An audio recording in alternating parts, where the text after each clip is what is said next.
Et puis Yami Balé Général Moko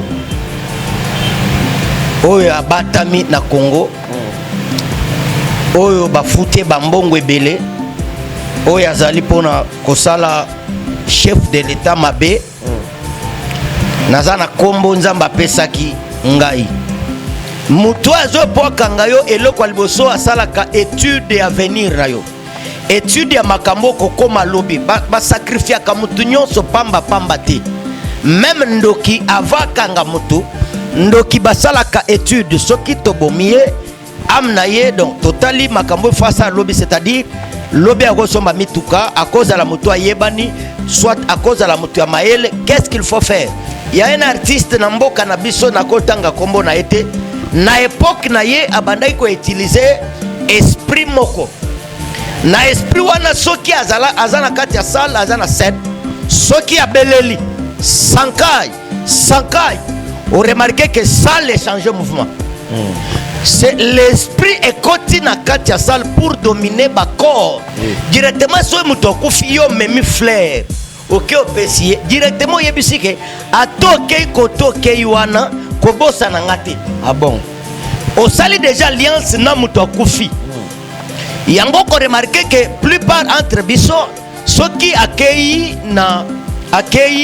na matanga. Oui. Kozonga na ye il faut zonga na esprit moko songolo pakala. Okay. Maintenant soki okufi babomaki yo na kisi o soit baliaki yo na kindoki okokende direct pa na nzambe te. L'air batu bakolela yo wana tango kufi na yo po oza wana. Omoni yo pe okozala wana. Yo pe batu bakomona yo batu bakomona te me yo zo mona na ndenge batu baolela na ndenge bemeza na se yo moko zo mimona ezakaliwa bato bakufi na accident.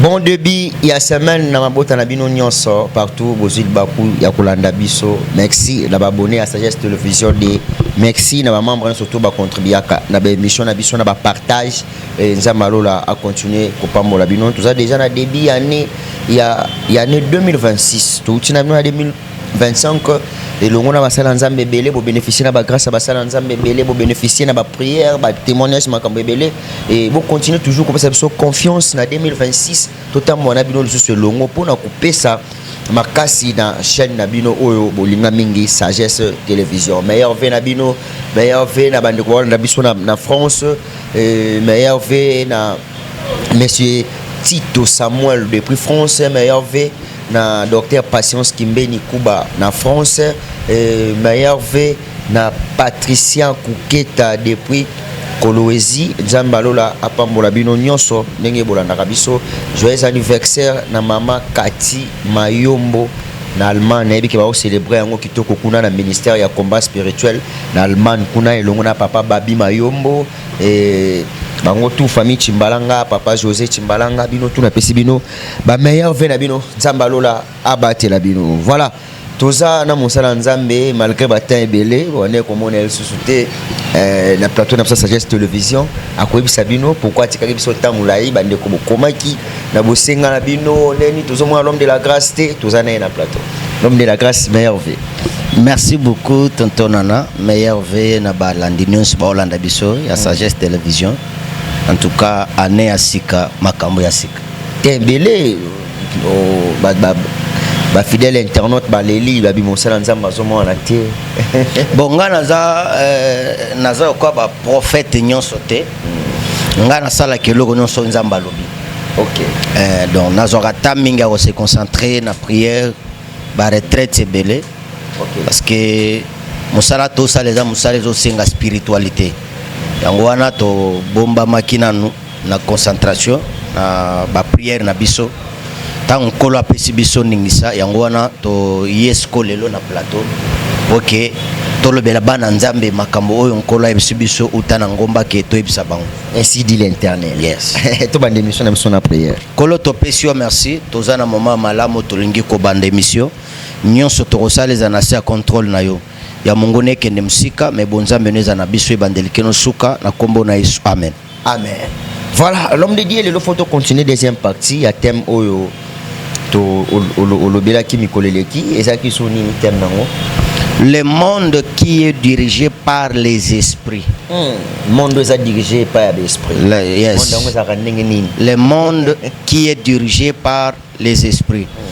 Avant to kota na explication ya makambwango. OK. Boyebi ya tout le temps que na yaka na plateau na ainsi dit l'Éternel. Na ba retraite na biso et puis na ba prière na biso. Nkolo ayebisi biso boye. Naloba na peuple congolais pe na bande kwa monde entier que na 2026 bo banda kotanga de mois de janvier titokoma na 7e mois. Tokoza na matanga ya musala ya nzambe moko ya munene. Ah bon? Un patriarche. Toza na matanga na Congo ya musala ya nzambe moko ya munene. Et puis ya mibale général Moko oyo abatami na Congo oyo bafute bambongo ebele oyo azali pona kosala chef de l'état mabe naza na kombo nzamba pesaki ngai na boyi kotanga ngo na media non mais beau s'attendre que nkolo akobimise polele pe ba okanga ye ceux qui bakonzi ya mboka bazwi occasion ya kolanda émission oyo babenga biso toza liso ya nzambe na mboko pona kopesa bango ba information lokola Élysée abandaki kopesa mokonzi sango ya bato mabe nkolo a établir biso lokola ba sentinelle ya mboka ya RDC pona kopesa makambo oyo général wana azali libre na Kinshasa bazotika ya zotambola mais aza na mission bien préparée oyo ba pesier pour asalme asi ameki 2 ou 3 fois ezo simbate batu na ye oyo atindaki bakangi bango déjà mais ye moko numéro 1 ya mission nanu bakangi ete azana Congo sur place et puis na Kinshasa. Oh. Troisième message na pesi na bandeko bazana Ituri na province ya Ituri. Na province ya Ituri bakokufi s'appelle un grand homme de Dieu. Na province ya Ituri. Et puis gouverneur oyazana Ituri Johnny Luboya nkolo alobi nanga que il faut na kita Ituri to sala na ye prière parce que na mikoleza koya akozalaka chef d'état-major ya mboko. Ah bon? Yes. Je parle la qualité d'un prophète. À cause de la chef d'état-major à Mboko, ceux qui a vu le prophète, net batunion c'est son problème, mais ceux qui a considéré message, nakita na Ituri to sala na ye prière ensemble na Mboka wana, et après départ nanga, akokoma chef d'état-major ya RDC. Quatrième message tonton nana. Oui. Na province ya Bazuele na Buta.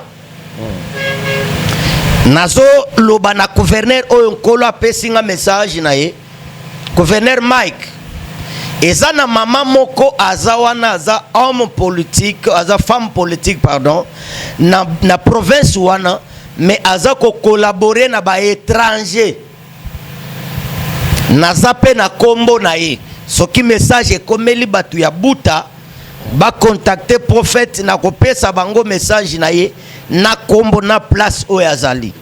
Ainsi dit l'Éternel. Lokola nazana direct na onction prophétique motunyo so akobenganga na osakola pona ye. Vraiment. Voilà, nalingi to tanga écriture.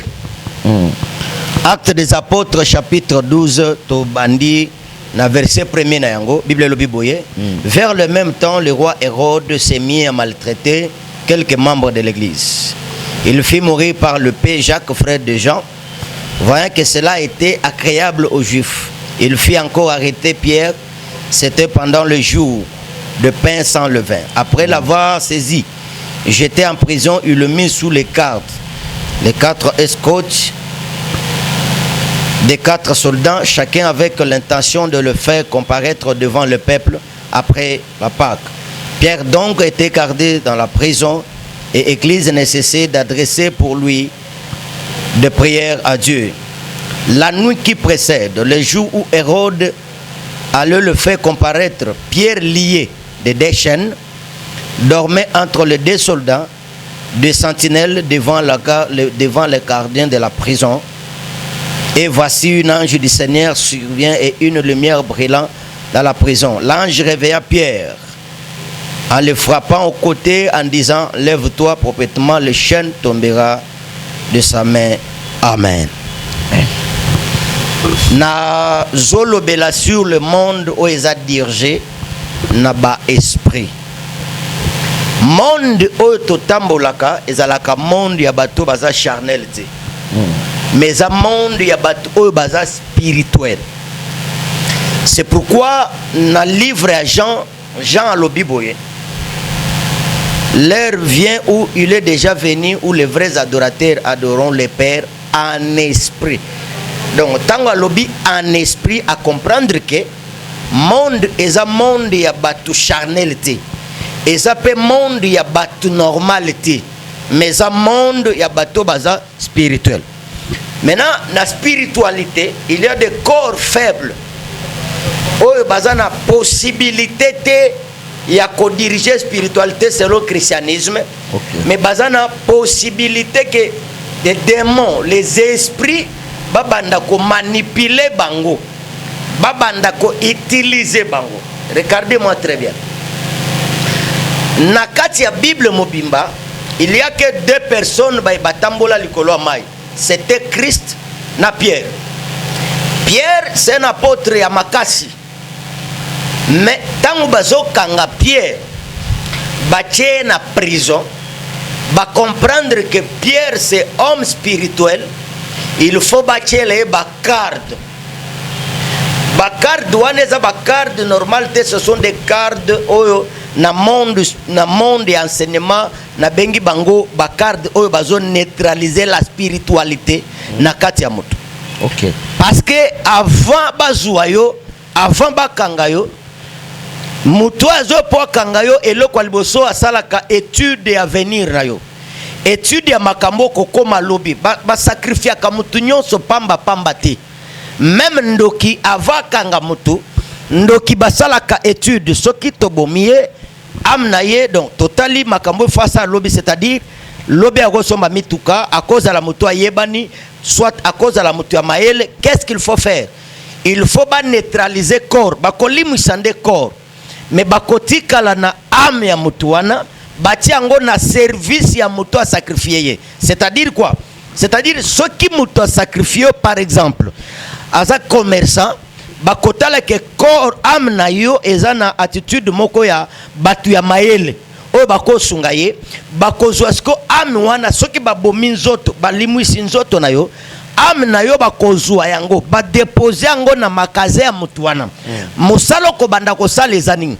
Okobanda kobenda batu parce que dans le monde spirituel tous les hommes faibles babenda kabango sans problème. Ndoko mona bokoti na marché boutique moko me ba boutique nyonso zebele batu nyonso ba tek abateki sucre abateki sucre abateki sucre mokoti mutu pona sucre batu batie mulongo.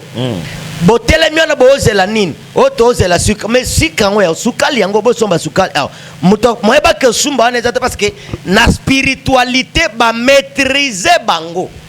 On comprend? Ba maîtriser bango na spiritualité. Souvenez-vous que il y a un artiste na mboka na biso na kotanga kombo na été na époque na ye abandai ko utiliser esprit moko. Na esprit wana soki azana kati ya salle azana scène. Ce qui a beleli, sankai, on remarque que ça les change le mouvement. C'est l'esprit est côté na katia salle pour dominer ba corps. Oye kotiwana. Voilà pourquoi dans le monde spirituel, batalaka niveau ya moto parce que l'homme a 3 choses. L'homme a un corps, l'homme a une âme et puis l'homme a un esprit. Maintenant, avant de bloquer, il faut faire l'effort. niveau nini esprit na yo eza.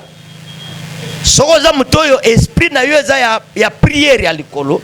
Bakoya ko neutraliser yo na côté ya spiritualité wana ya likolo. Maintenant monique vie de prière bandiko sila yo. Ozai mutu moko zo sala ba jeûne de prière, ozo pesa ba biloko l'église, ba neutraliser yo côté wana po ba yeba comment ko avoir âme na yo. Parce que eloko sala ka force ya mutu eza taïté. Eza mulaïté mais ezali spiritualité. Voilà l'air ba comprendre que Pierre était fort dans le monde spirituel. Yango ba tiele Pierre ba carte.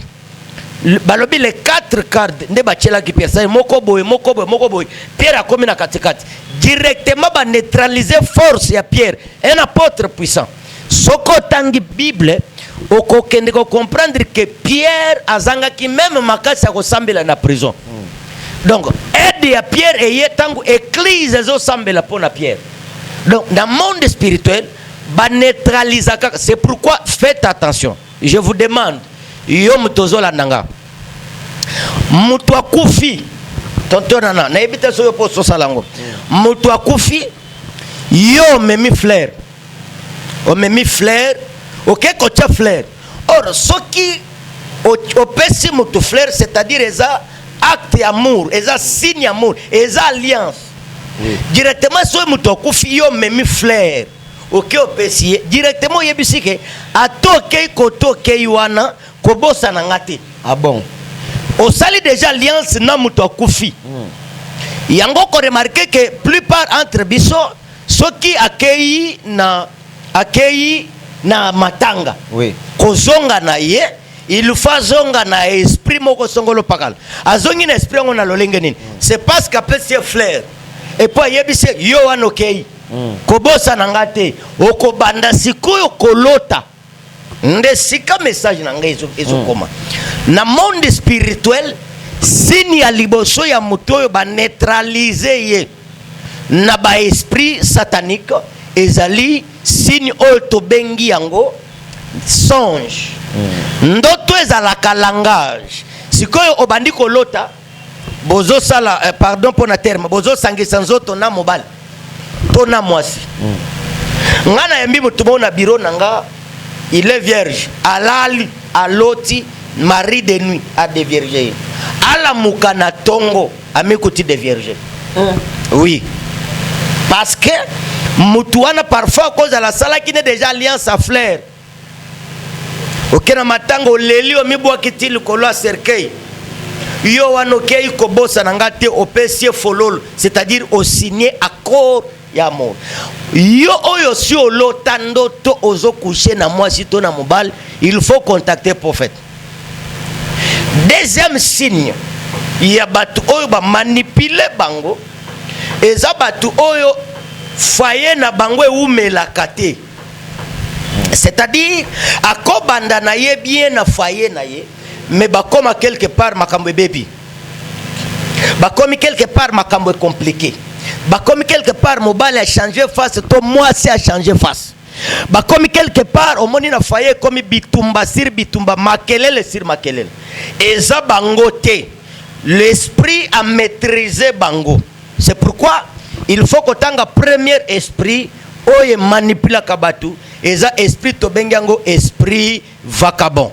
C'est-à-dire esprit vagabond. Esprit vagabond c'est l'esprit de l'homme.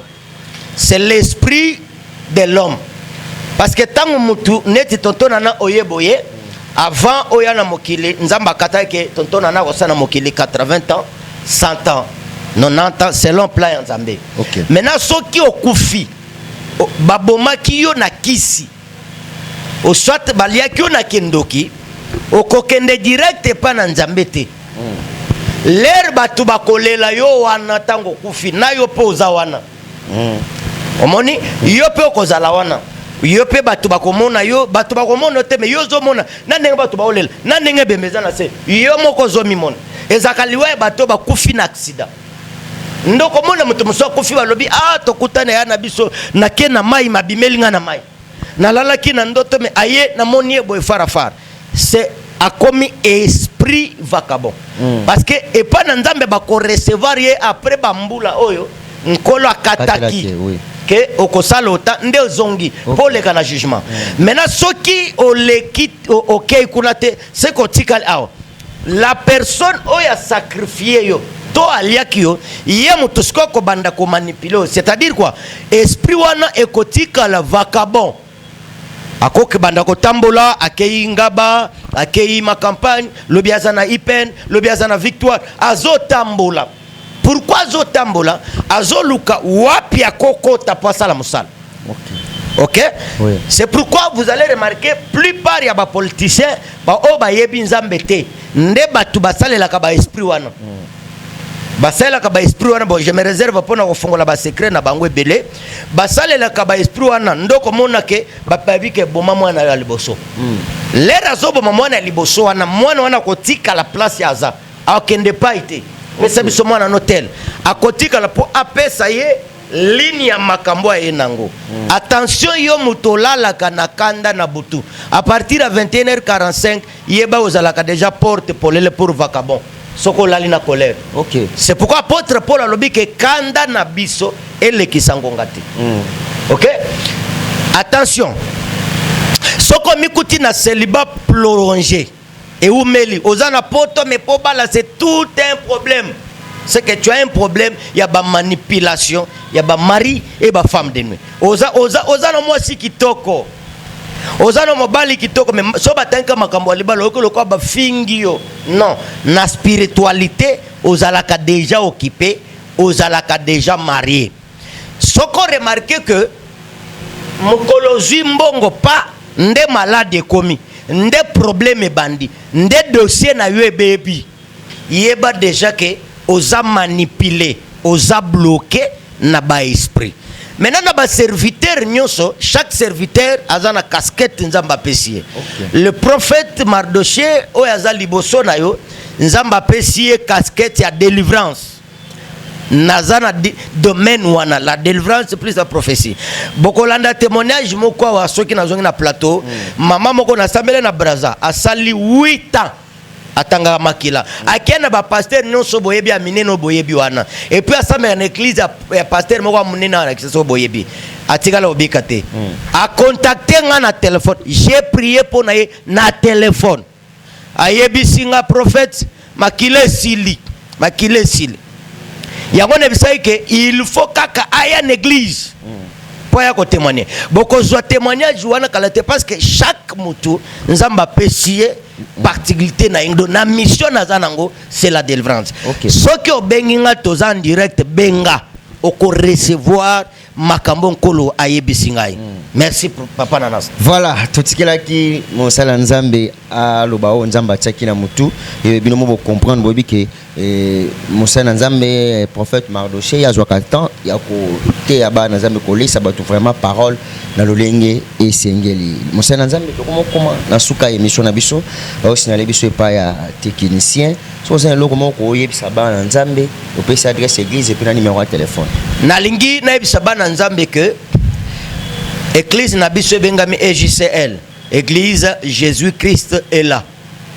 Oyo nzamba pesa kibiso makoki ya kosala musala na kati église. OK. Toza na Kinshasa, toza na rond-point Ngaba. Na lingine biso boy. Soki na kati ya ba prophète, okuta na ba faux prophète, mais kana no biso parce que na kati ya dollar toza kapé na faux billet. Mais toboya ko ça dollar te parce que vrai billet zali. Na Kinshasa je suis un prophète nzambe atindie. Alors bi leka na média yango ba mona leka pa pambati. Leka na média. Et puis et là on a revu ça tonton nana. Oui. Prophète moko a leka na plateau na yo. Abimisa yo monter mbongo na poche na yo. Na che défi. Oh. Oui. Na che défi. Soka ye na plateau oyo benganga nazala na ye wana prophète Baraka Mta na lobi boy na yebi kombo nete mais soki aye na plateau benganga ye donc on lancé défi na lancé défi l'évangile ou bien la prophétie ngai tangu na koya na kosakola po na ye na kopesa na date de naissance na ye na komba mama boti. Ah bon na yebi so na lancé défi. Ah Je pense que prophète Claude Baraka a Hollandais. Numéro nanga téléphone c'est 081 69 48 933. Je répète 081 69 48 933. Ce que fandi na likambo na yo likambo wane ko solution te. Mais mal likambo pas bato bako pesa solution à likambo na yo. Gillette moko nde koma solution bato ebele. Gillette moko ekata suki ya Samson. Et même Samson na liwa. Mais Gillette wane ekata suki ya Joseph. Et même yeti na palais royal. C'est que mutu moko akoza na échec pour na bato msusu. Nzamba kola msusu pa koma solution na yo. Kobundaka na mutu azali kolo na yo te.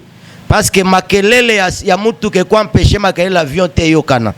Bato batomba me baza lokola ba avion alors yo koza lokola mutuka. S'attacher na mutazana alliance mais kobundisa yete. Babundisa mutazana alliance te mais basala alliance na mutazana alliance.